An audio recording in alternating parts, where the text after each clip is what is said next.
Hello everyone, this is Jacob Popio, the producer of The Apex. Today we are interviewing Mr. Mark Leach. He hails from Barberton's own Leach's Meats and Sweets. In the podcast, we dive into Mark's early beginnings, making barbecue sauce and learning how to write songs. Then we go into his tips and tools of the trade for the up-and-coming artist. Lastly, we would like to invite you to Google Mark Leach and visit Ticketfly for ticket information. Please subscribe and hope this pushes you toward your apex. Hey everybody, this is the Apex episode 2. I'm your host, Jan Almasy, and today we have with us a special guest that is something a little bit out of my comfort zone because I'm so focused on leadership and mentorship. This is the first time that I will be interviewing somebody that's not associated with that specific field, but I feel for the local area, especially here in the Canton area, encompasses being able to chase a dream, which is another piece of what it means to rise to your apex. So he's been writing music since he was 16, has hits out like You Know Who to Call, She Don't Go to Church. If you haven't guessed who he is by now, please welcome to the show, Mr. Mark Leach. Thanks for having me. No problem. So just start out. I mean, if people don't know who you are, who is Mark Leach? So I'm just a hometown boy. Grew up in Barberton, Ohio. My family has a butcher and bakery shop, Leach's Meats and Sweets, and I grew up working there and listening to country music on the radio since I was 4, and so I naturally gravitated towards country music. And yeah, I mean, I'm really just kind of a local to the area, and that picked up and moved to Nashville one day. Right. Yeah. So did you work at the Leach's Meats and Sweets as a kid? Yeah, since I was like 4 until I would cut the cookies when I was 4, and then I was pretty much promoted up until I was making the barbecue sauce up until the day I moved. I wrote a lot of the songs making barbecue sauce. So nice. Yeah. Huh. That's an interesting way to think about. Yeah, I was alone. Writing songs. Yeah. Making barbecue sauce. But was that you just like alone? You had enough time to just kind of sit there, and that's when your mind was just I'd be in there for like hours on end, and I was just by myself and just stirring up the pot, and I would just start writing down lyrics and singing them, and there was nobody around to like listen to me, so I could just belt them out and see what worked and what didn't. So yeah. Oh, well that gives a perfect kind of mixing pot to be able to experiment and everything like that. Yeah. So when did you discover that you had the ability to sing? I never thought I could. It's actually kind of weird. It's like growing up when I was like 4 or 5. First song I ever sang was "She's Got the Rhythm, I Got the Blues," Alan Jackson, and then Classic. "Achy Breaky Heart" and those songs. But then when I was in high school, I was playing in like really bad rock bands, and they would have me sing for whatever reason. I was terrible at singing rock. But so I was just like, I didn't think I was a good singer. But then once you find your element, I remember I sat down and I sang Forever and Ever Amen one day, and I was like, this is what I sing. Like, you just knew it. It just clicked. So yeah, I never thought I was a good singer. I still don't think I'm a good singer, but you just kind of find your niche. I mean, I think that artists, because I know that I'm super self-critical of myself. Mm-hmm. I mean, I feel like it's really hard to identify those talents innately. Oh yeah. By just looking in the mirror. You almost need that confirmation from somebody else. And you had that kind of confirmation from somebody else at one point in your life that pushed you to the next level. Yeah. I mean, I think it's naturally too that I have a low voice. So it just, people hear that and they're like, oh, this is, country or whatever. And that's just kind of what I started singing and what kind of gravitated towards me and me towards it. And but I have so many buddies that I listen to that are amazing singers, and I just look at them and I'm like, I'm nowhere near them, but it's a different sound. It's like comparing a Chris Young to a Chris Stapleton. Right. It's 2 different things. Yeah, and I don't think that people that aren't singers or haven't been singers or involved in a choir in the past can kind of make that distinction between the sounds of, like you said, this is a Chris Young, this is a Chris Stapleton. It's like trying to compare an opera singer to a rock singer. Right. 2 totally different ballparks. If an opera singer tried to sing rock, they'd probably sound horrible. Right. But Except if you're Freddie Mercury. Yeah. That's fair. That's fair. But there are those enigmas, and that's what makes them so huge. When you can cross over those barriers, absolutely, you become this, legend. Mm-hmm. If I sat down and tried to write a song, the stuff that would come out would be so horrible. Nobody would ever want to listen to it ever, like in 100 years. You know what I mean? But I'm sure if you tried to step onto an ICU and push life-saving medication into a patient, you'd be just as scared as I was to try and write a song. I would scare the hell out of that patient. Hey, who's this guy? Does he actually know what he's doing? First day. You never say that. Ever. Going, oh, don't worry. This is the first time I've done an IV stick. Then they look at you like it's all over. What does that process look like? You know, as far as writing the song, because I know when I go into a patient's room, there's kind of like a process that goes through my head. Like I'm going to walk in, I'm going to smile, I'm going to wave. I always introduce myself like, hey, my name's Jan, looks like Jan, pronounced like you're about to fall asleep, makes them laugh, and then everything's good. But when you sit down, right, and you're like, I'm going to try to write a new song, you just get like some inspiration through the day and then lyrics start popping into your head? Does the music come first? How does that process play out?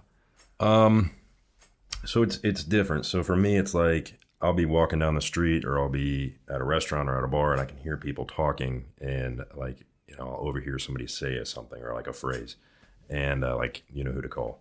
Somebody was like, oh, you know who to call. And I was like, took my phone out and wrote that line down on my phone. And so that's your hook. So if you know who to call is your hook, then everything you write in the song has to be based around that idea. So you build the story. What's the story going to be? How do you get your number to that girl? And then the chorus is, you know, if you do give me a call, this is what's going to happen. Right. So everything always has to go back to the hook if the song is going to make sense. Yeah. So we'll take that one for an example. So how did that song come into fruition?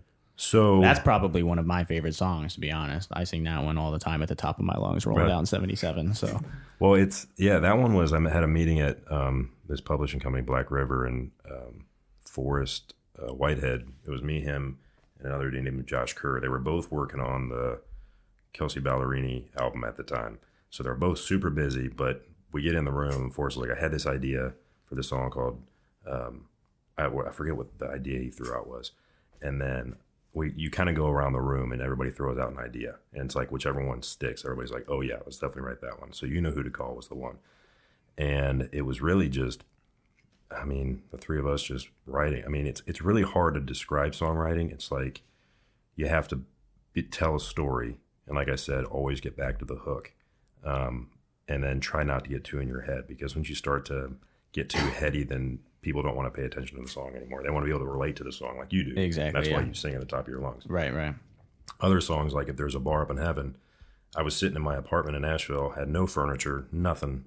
And I was sitting on an air mattress, and it was like the anniversary of like when my grandpa had died. And my mom said, she texted the family and she's like, well, if there's a bar up in heaven. And I just grabbed my guitar and I wrote like the first verse and chorus and took it into Doug Johnson. You know the song Three Wooden Crosses? Oh, yeah. So Doug was behind that one. So I took it into him and we sat down and just banged that song out. And so a lot of them, they'll just flow out of you, and sometimes you really got to work for it. Right. Yeah.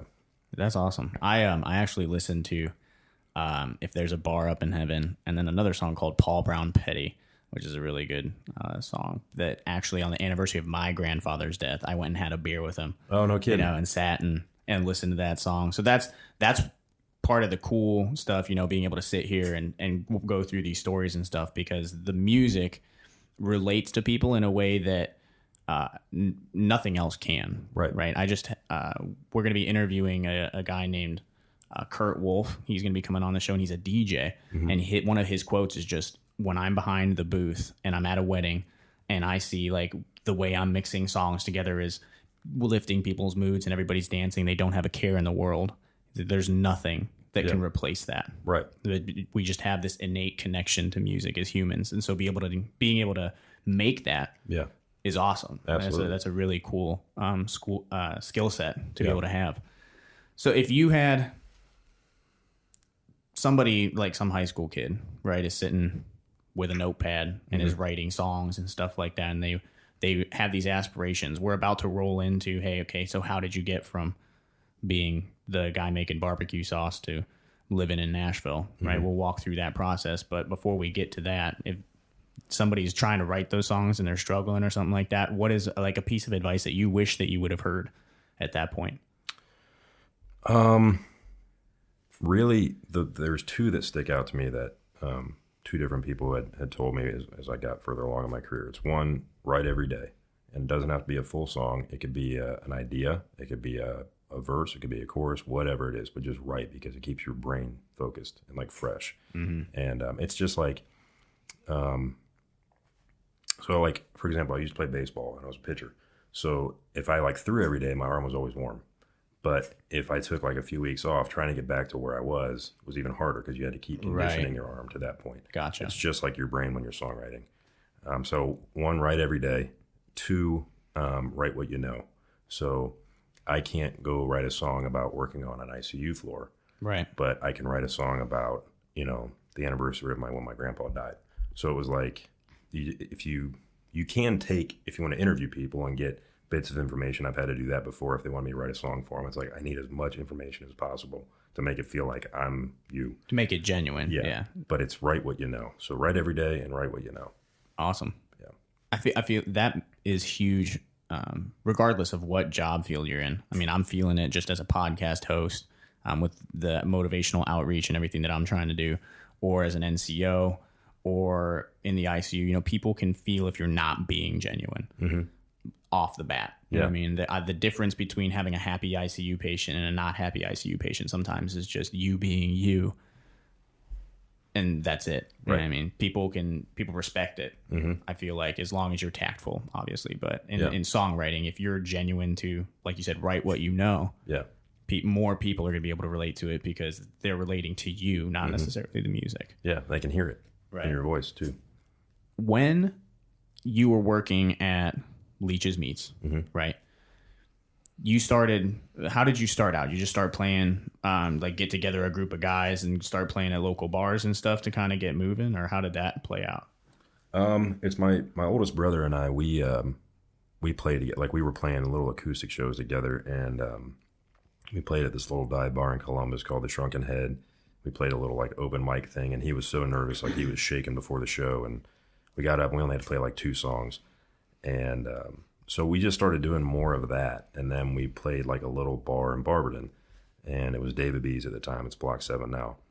And we played that place, and then we kept playing there. And then I remember knocking on the Thirsty Cowboys door once we finally got a band together out in Medina. And Aaron, the owner, came over, and I handed him like this little disc. It was a terrible CD mix or whatever. And I was like, can we please play here? And he's like, I'll give you a shot. We'll see how it goes. So we played there. It was awful. It was so bad. It was terrible. But for some reason, he gave us another shot, and we were very fortunate in that aspect. So we just kept. Honestly, it's just like anything else. It's like you got to be. There's always somebody out there working harder than you. So it's like you got to just kind of try to be better at it every day. And once you start to do that, people start to take notice of it. More bars start to take notice, and then I honestly don't have the answer for it, man. Like, it just kind of snowballed, and I can't tell you how why we're at where we're at right now, besides other than hard work and just keeping your head down. So one of the principles that I really like talking about is consistency of disciplined action, right? That's one of the principles that I kind of adhere to, where it's, if nobody ends up, and I talk about this actually in the first episode that we did, nobody ends up the president of the United States overnight. That is years of consistent discipline, decision after decision after decision, to get to where they want to be, right? And then nobody ends up, I don't know, in prison because of one. I mean, it could be because of one decision, but generally before that, it's just decision after decision after decision after decision. And you have a choice every day whether you're going to go to the left or you're going to go to the right, right? And we're trying to describe that concept where it's just, I don't know how we got here, but it's because day in and day out, there was decision after decision after decision made that this is where I want to be. And it's not, like I say, very rarely is success just boom, it happens, right? People go viral. Yes, there's exceptions to the rule. Yeah. But you got there because it was, hey, we're going to play bar after bar after bar. Maybe you play one in Carolina for a crowd of 13. Exactly. And then it builds from there. And then you end up down in Nashville. Yeah. Right. So that's kind of how that built up, right? And what you talk about having to build a network, right, before you moved out to Nashville. Yeah. So how did, if somebody, I mean, people want to do their own ventures all the time, right? People want to be entrepreneurs. They want to chase their dream, but you have to do it the right way, right, to be successful. Did you have like a mentor that told you to do that? Or was that just kind of like you yourself being like, I should probably know some people down there before I move? Well, I was visiting for, like I said, since I think 2009, and I'd go down about once a month, and I'd stay for 4 to 5 days, and I was just trying to get to know the people there because Nashville is such a close-knit community. Like, everybody knows everybody. It's the band name, Little Big Town. That's what it is. It's like a small town, right? Yeah, in a big city. Everybody knows everybody. So it's like trying to get into that group, and the only way you can do that is by being in front of everybody's face all the time.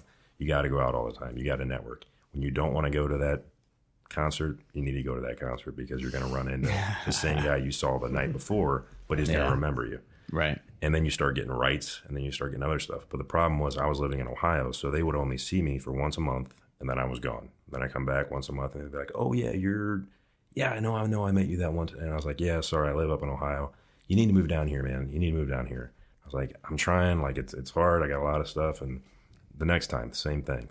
And then after a while, I knew the network I had built over the course of doing it for 5 years had gotten so big that I was like, I cannot afford to not move here. So it was like, one point I just knew, I was like, I got to go. So I went down there, and as soon as I got down there, everybody's like, you live here now? Thank God, finally. We've only been telling you for 5 years. So yeah, it was just trying to be smart about it. A lot of people move, and they move down there and they expect the record deal the next day. And you look at somebody like Kip Moore, who was down there for 9 years before he even got his first offer for a deal. Right. They call it an 8-year town. So that whole premise, it's like you need to be smart about it because, Eric Church always said, like, this town will just eat you up and spit you out because if you're not smart about it, good luck. Yeah, exactly. I think that's, any venture that anybody goes on, whether it's, Nashville's kind of notorious for that, right? Yeah. And any business venture, you run the risk of being eaten, and then just kind of drop to the side. Oh, for sure. Yeah. Anytime you do anything like that. When you first got down there, was there, what was some of the the first shows that you played when you moved down there to kind of get exposure and stuff? Because I love Nashville. I've been down there a couple of times, right? So there's Broadway and everything else for people that have never been down to Nashville. It's kind of the main street that all of the bars are on. But a lot of writers' rounds. That's usually where a lot of the executives and label people and publishers, that's where they go to check out writers and artists/writers. So you'll have for whoever is listening who hasn't been in Nashville, you get 3 people sitting on a stage, and one person plays a song, next person, the next person, then it goes back to the first person again. So you just do that for about 30, 45 minutes, and then another group comes up. So there's a lot of really big writers' rounds in Nashville. So those are normally the ones I'll gear towards when I'm down there, to try out new songs or to, like I said, meet new people or just play other songs. So yeah, I think networking is probably the most advantageous / under. People always say it's who you know. You know what I mean? But it's not just who you know. It's you need to know the people, and they need to see you putting in the work to get there. Actually, you were talking about the whole persistence thing, and inside of my head, I was like, that sounds like, me messaging you on Facebook as some random dude 9 months before I even I knew that I was going to end up at this position. At one point I was like, I'm going to have a podcast. I'm going to get mics. I'm going to have a studio. And we're going to do this. You know what I mean? But I was like, I'm a firm believer in planting seeds, right? You can't harvest a crop unless you plant a seed first. Right. So I hit you up at first and was like, hey, we're just starting out. We have this blog site. I know you're super busy. And it was like, yeah, we'll try to get together for a blog post, and nothing happened. And that was good. You know what I mean? Because now we're here. Yeah. But it took me probably 4 or 5 tries, right, to get to this point. And that's the same thing that you're going through in Nashville. It's just constant exposure, and you never know where it's going to lead. Exactly. And you never know who you're going to meet, who's going to be the right person that's going to get you to the next level. Yeah. A principle that my dad talks about is the secretary. It's you're always nice to the secretary if you want to get an appointment with a doctor. You're not just nice to the doctor. Oh, yeah. because the secretary is the one that sets the appointments. Mm-hmm. So if you treat her like crap, you're never going to be able to see the doctor. Absolutely. So it's those people, you never know who you're going to meet when you go to the concert and you shake hands and it's some record executive's wife or something. They're like, hey, you should take, like, look at his stuff. Like, he seems like a really nice guy. Mm-hmm. Right. And then next thing you know, there it is. Absolutely. No, it is for sure. Yeah. You're nice to everybody. You have to be. Because like I said, word gets around so fast around that town. So that's a great point.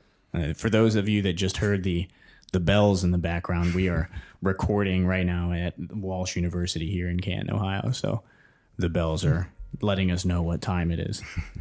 I actually have a question. Yeah. Is there any event that, like, you feel like that you got knocked down?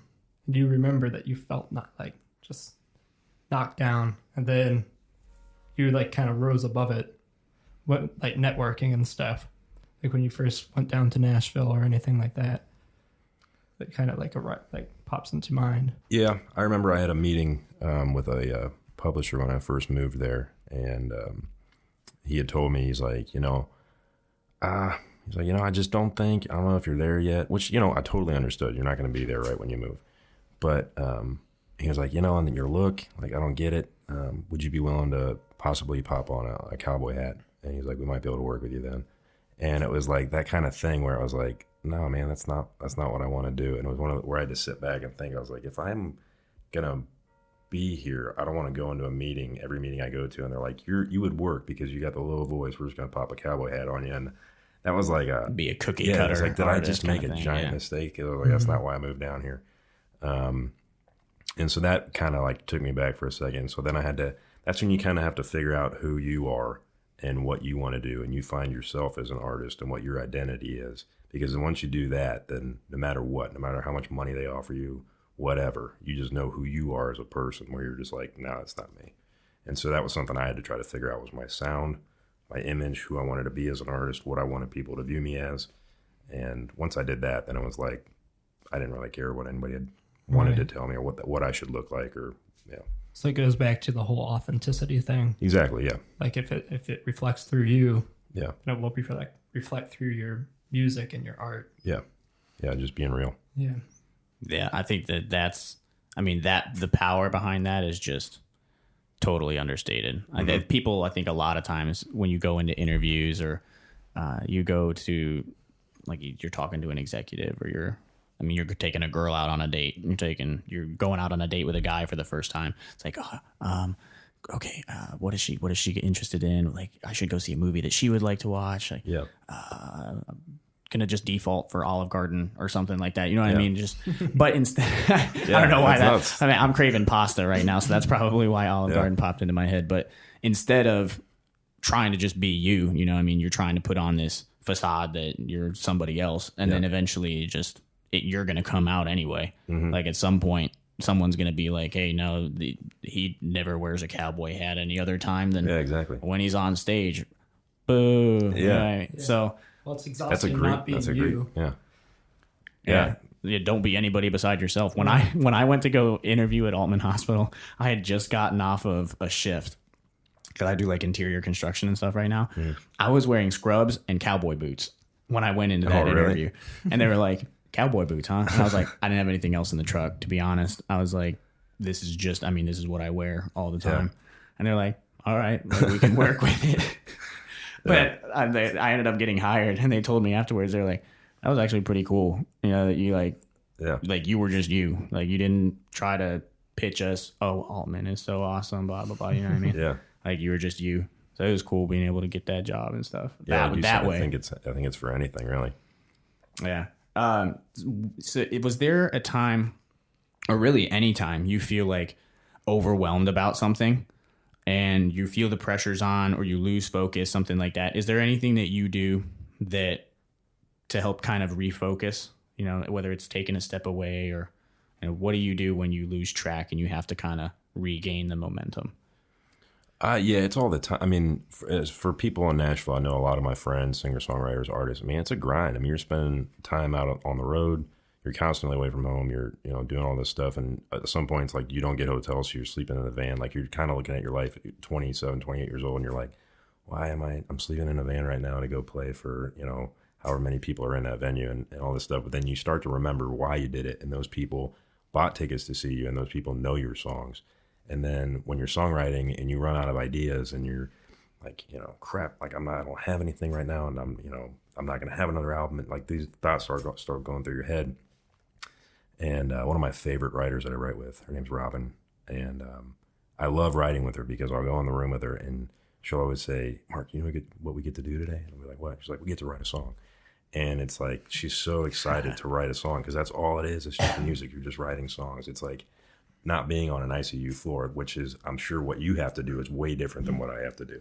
But it's like, just trying to remember either But one. I'm sure that I'm just as passionate about being a nurse, as you are about songwriting. So having that mentality is the same thing where it's like, you don't wake up. It's amazing what you can do as far as gratitude if you wake up and say, I get to do this today. Yeah. Instead of saying, oh, I have to do this today.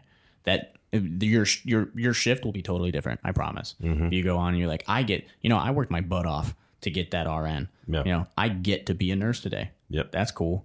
That's a And then great you're way like, to look at it. oh, I get to write those songs. Yep. I mean, Robin's perspective on that, I think, is just Spot on. Yep. yeah, spot on. So I think, that's something that you have to remind yourself. That's a great way. Not I get to, not I have to.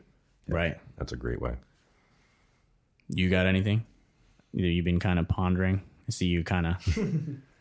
He's so I'm gonna kind of out him, right? Mm-hmm. He sings, right? Oh, okay. And writes Nice. music and the whole 9 yards. We actually met because we were in Walsh's choir together. Oh, cool. So he was in Italy with me. Oh, and nice. everything when we were singing, but he has his own little band that he does like shows and stuff with. So Yeah, it's not country. It's more like pop rock or something like he's a that. big yeah. Springsteen guy.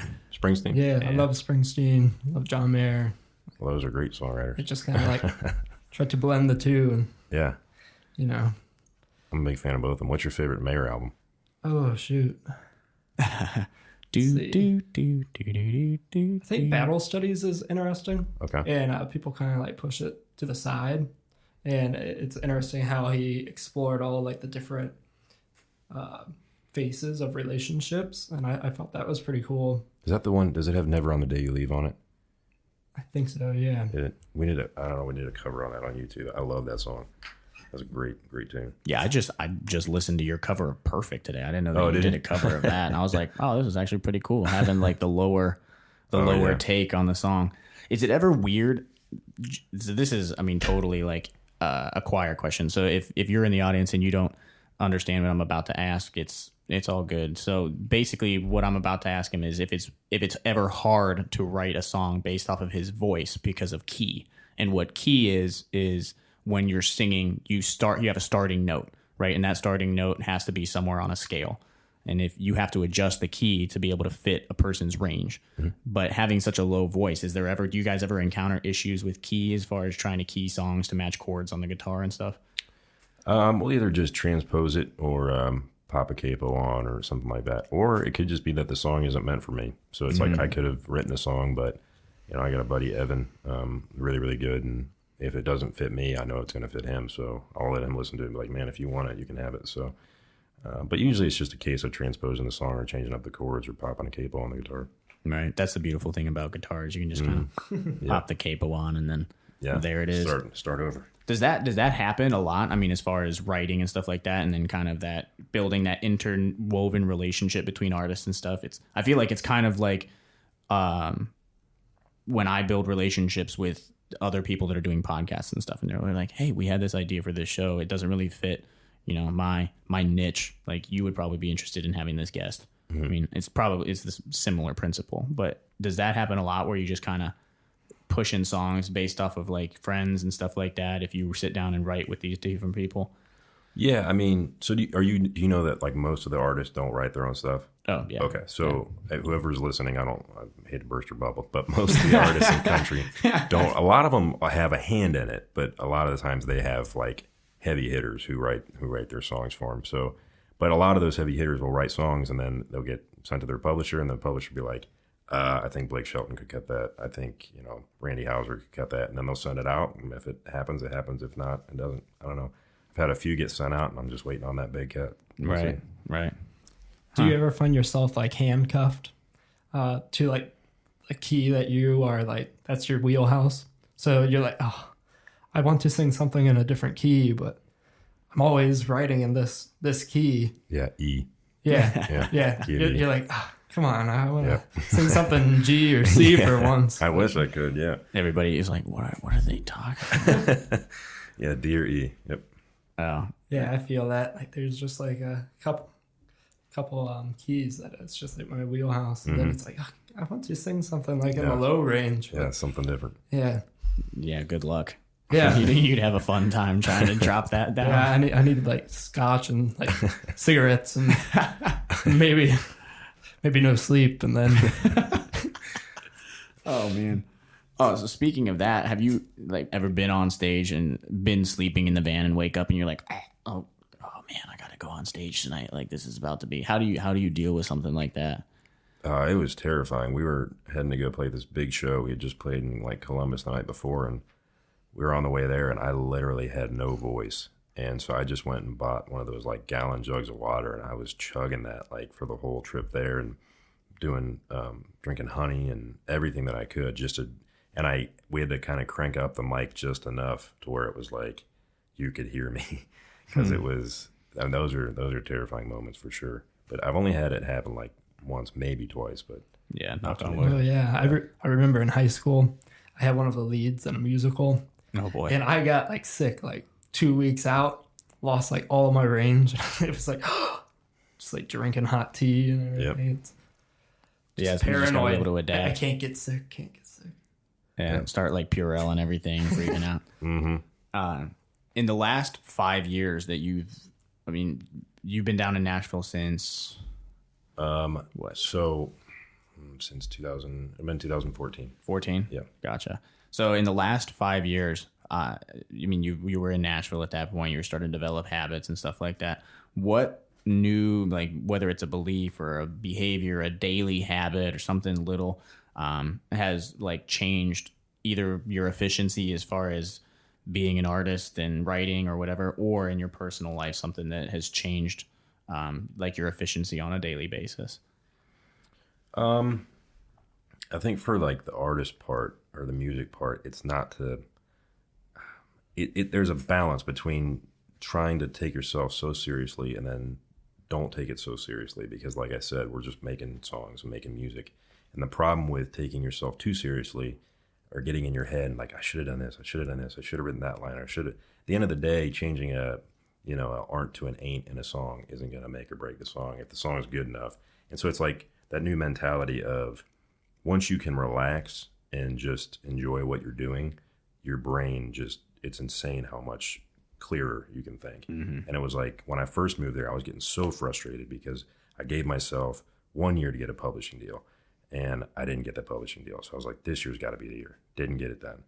Third year, didn't get it then. And I was like, and I was in like this class where it was like they're top writers and stuff, and I was like, why am I not getting this deal? And I was so hooked on not getting that deal that it started to hurt my writing, because I was focused on the wrong thing. I wasn't focused on writing the songs. I was You focused start to on get getting the deal. writer's block and stuff. Yeah. Whereas really, if you just open up your brain and let it do its thing, the songs that you're going to write are going to be so much better than if you're focused on getting a deal, that once you stop worrying about the deal, the songs will take care of getting that deal.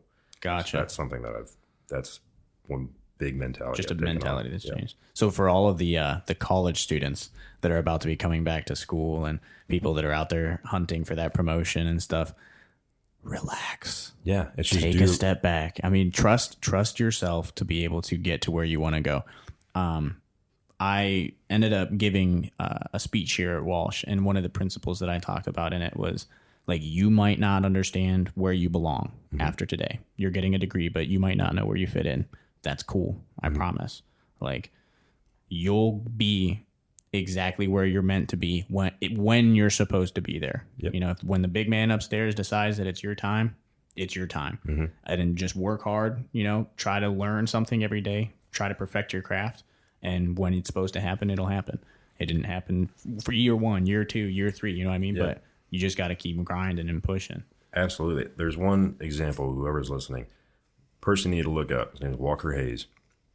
He had a deal back in 2005, lost his deal, had 6 kids, a wife, and lost his deal. They repoed his van.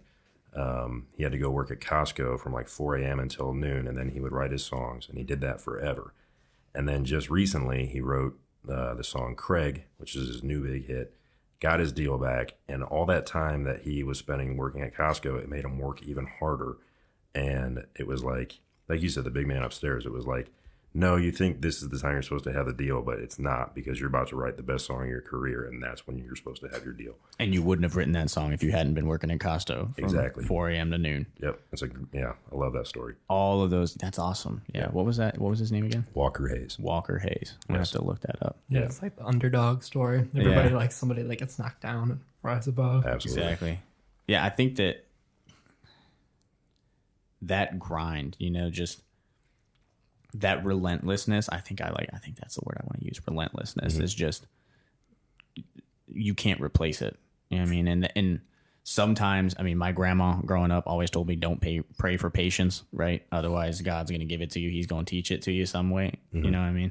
So if you just have to learn to be patient, not only with what you're trying to chase, but with yourself. Maybe I need a little bit more time to develop, Right. I need to have these experiences, especially I think with songwriting, the more crazy experiences you have under your belt, the more that you're going to be able to write genuine, from the heart. Hey, like, I'm going to write a song about struggling, working 4 a.m. to noon, and then trying to write songs, take care of a wife and 6 kids.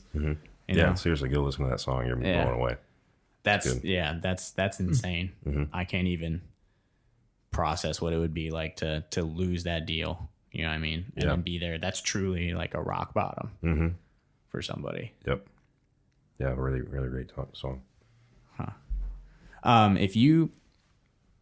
People try to give people advice all the time, right? I'm sure that when you got down to Nashville, people were like, "Oh, you need to do this. Oh, if you do this, you can get your deal.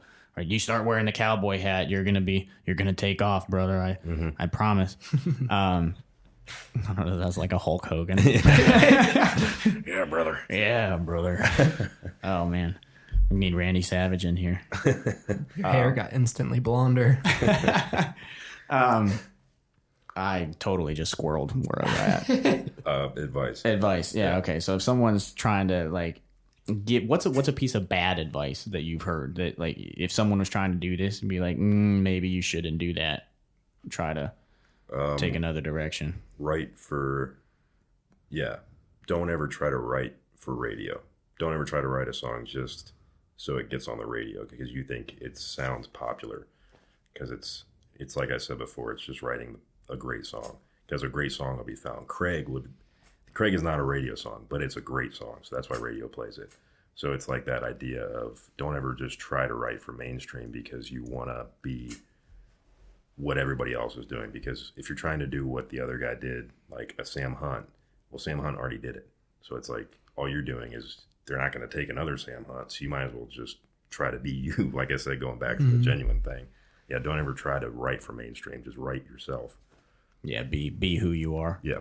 I think that, we keep coming back to that concept over and over again. I think we may have just found the title for the podcast. You know what I mean? That just being yourself, that authenticity, that genuine. If you're out, you're listening, right? And you're in a position where you're kind of struggling with who you are. I think that we all kind of have gone through those periods where, especially, most of the people that are going to be listening to this are probably college kids, So if you're in that place, that's a really rocky time for most people, right? You're trying to figure out where you fit in. You at school, you in a major that your parents convinced you to go into that you don't really want to go to. Yeah. I've seen transformations happen in people as far as academics or jobs or anything by just making one little switch. Whether it's, I decided that I wanted to be a nursing major because my parents are both nurses, but I really want to be a teacher. Like, you're a C student in nursing, but as soon as you switch to education, you're getting straight A's. I call it's being pulled to something instead of having to push yourself to get there. Yeah. Like, if you can find something and you're out there and you're trying to figure out where you fit in, if you can wake up and find something that you get pulled towards and that you don't have to push yourself to get to, that can make all the difference in the world. when you don't have to try to stay motivated. You don't have to try to do this because you wake up in the morning and you have that I get to do this today mentality. Yeah. Which can definitely suck, if you're sleeping in a van or Yeah. you can start questioning that where you're like, did I really want to? There was plenty of times in nursing school where I woke up and I'm like, it's 6 a.m. I don't want to have to go to the hospital. It's snowing outside. I'm going to be there for 12 hours and I got to come home and study. Why did I pick this major? Yeah. Why did I do this to myself? Have you had those moments? I'm sure just sitting in the van like, well, I've been eating McDonald's for the last 3 days and I'm in a van with a bunch of dudes. This is great. Yeah. I mean, it's really kind of, for me though, I mean, I guess I shouldn't explain it the way I did, but for me though, it was like some people, if they had to do that, they'd be like, this is the worst thing ever. It's not the best thing ever. But for me, sleeping in the back of a hollowed out van and your head's on a spare tire and you got the other dude's feet up next to your face and you're in there. And, for me, though, that was like, I knew that this was going to be a part of it. So it wasn't as bad. It was like kind of that cool thing where it's like we're a band sleeping on the side of the road. I'm doing it. Hey, I'm doing it. I'm actually out doing it. I'm actually doing it. Yeah. So there's nothing glorious about it. I'm not saying that at all. I'm just saying that it wasn't, it was what I chose to do and what I knew I was getting myself into. So it wasn't as bad as, Yeah. Yeah, I can see that. I mean, when I'm talking to people before they go down to boot, I'm like, you're going to go down there. And I was like, you're literally going to be told when you're allowed to take a crap, when you can eat, when you can shave, when you're supposed to run, when you got to go back to sleep, how to dress, and everything you do is going to be wrong. So I was like, you're either going to go down there and find out that you're not passionate about being in the military really quick, or you're going to realize that you're like, this is what I live for. Yeah. There's a lot of people that I've talked to that wish that they could go back to basic because they're like, this is what I joined for. This is getting yelled at every day, running at 4 a.m. This is the stuff. Yeah. And that's why, my buddy, I can't mention his name because he's an active SEAL right now. Okay. But I remember training with him, and I was going through the process of training for the Golden Gloves, and he was going through the process of training to go to BUD/S and go through Navy SEAL entrance. Yeah. And he was just like, we would wake up at 4 a.m. and go to the natatorium here and swim, and jumping into that cold water in the morning, and he would jump out every day and go, heck yeah. He's like, I get to try to be a Navy SEAL today. He was like, this water's cold. He's like, the sun's not up yet. Yeah. He's like, this is what I live for. Yeah. Just super amped. You know what I mean? And then for you, you're like sleeping on the back of a tire with some dude's feet in your face, and you're like, yeah, brother, this is what I live for. Hulk Hogan's back, everybody. Oh, man. So, all right. So I'm going to do something that I never really, I haven't done on a podcast, but do you have any, obviously we kind of interacted on Facebook and stuff like that. And then, talked on the phone a couple of times, but is there any questions that you have for me as far as this or anything like that? I think, talking to you have a very good way of describing things that I was not good at describing. Like you had a good, put the pushing and pulling thing, and then the analogies. Yeah, and you get to do it, and not that you have to do it. Like those types of things, I think are huge things that hopefully whoever's listening can cling on to, because those were really big points, I think, in this podcast. But so how do you go from military to nursing to doing podcasts? That's that's fair. That's pretty fair. So I grew up small town boy too, right? I went to Canton South. Was a wrestler all the way through high school and stuff. And that coach wrestling, there's like this stereotypical line that, once you wrestle, everything else in life is easy. Well, that definitely applies when it comes to the military, y'all. Like, really? You a wrestler. I went down there, and I'm going to get people writing in saying Air Force basic training isn't bad. And I'm like, I'm not trying to claim that we're the Marine Corps. You know what I mean? We're not.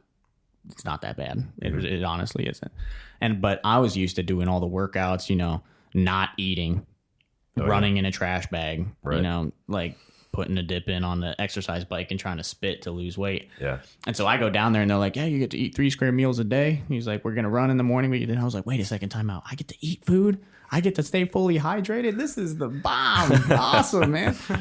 So that I ended up joining the military 3 days after I turned 18. My grandpa was a Korean War vet. Oh, wow. And there's a picture that it hangs above my bed of the day that he showed me how to fold the flag. Oh, wow. And so he was a huge influence in my life. Yeah. And that's what kind of led me into the military. My dad was a respiratory therapist. That's what kind of landed me in nursing. Because I knew I wanted to do something in the medical field. Yeah. But I know I was way too ADD to just like do one thing. Right. And the cool thing about nursing is I could be an ICU nurse for a decade. Yeah. And then be, I don't really feel like doing ICU anymore. I'm going to go to a med-surg unit. Or I'm going to go do dialysis. And you can do that. You can just do lateral transfers and be retrained. And I'm allowed to squirrel as much as I want across different job fields.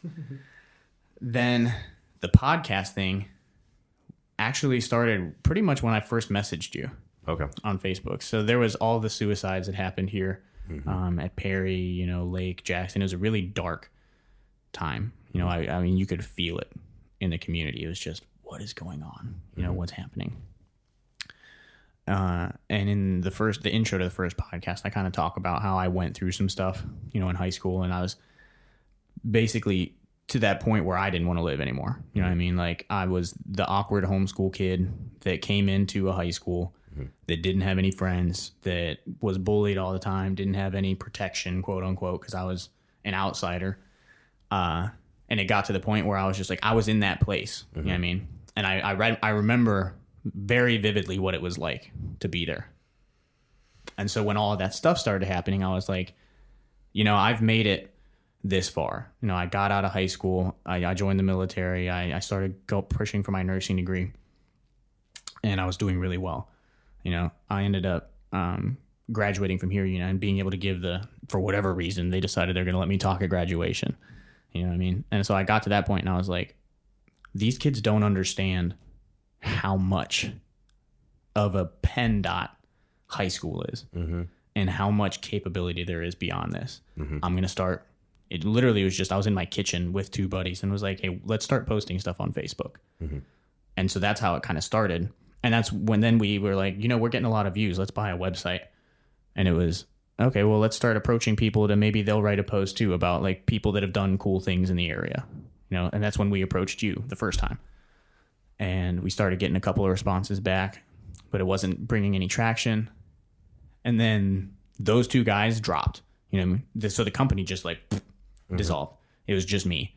And I was like 4 months deep. I was like, no, I'm not going to end up doing this. And then somebody ended up saying like, hey, are you still going to be doing this? And I was like, well, you know what? Maybe if it changes one person, I can keep rolling. So I kept going, kept grinding, ended up meeting Jake when we were in Rome.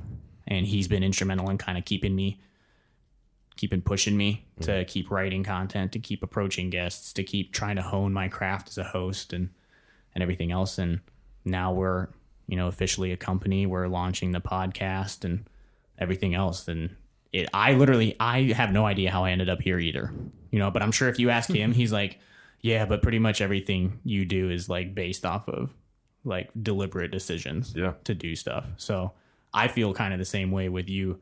Like I really vibe with that concept where it's just, I have no idea how I ended up behind a mic with Mark Leach, but well, that's a really good point to make too for high school students is that, like you said, it's a PennDOT, but it's like, if you would have told yourself back then that you'd be doing what you're doing right now or everything that you would have done, had you decided to go through with what you wanted to do or thought about doing, like everything you accomplished because you didn't.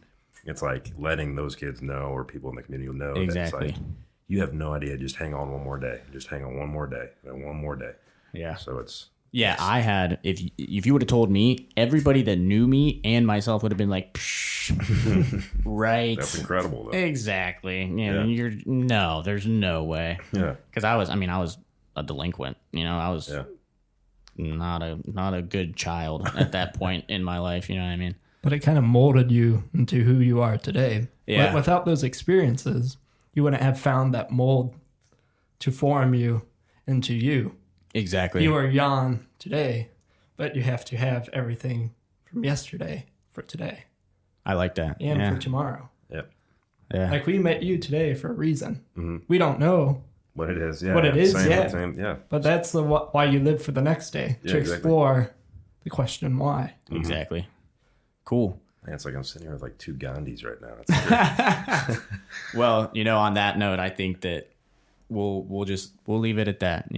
Live for who you are today, not who you were yesterday, and look forward to who you're going to become tomorrow. And don't forget who you are.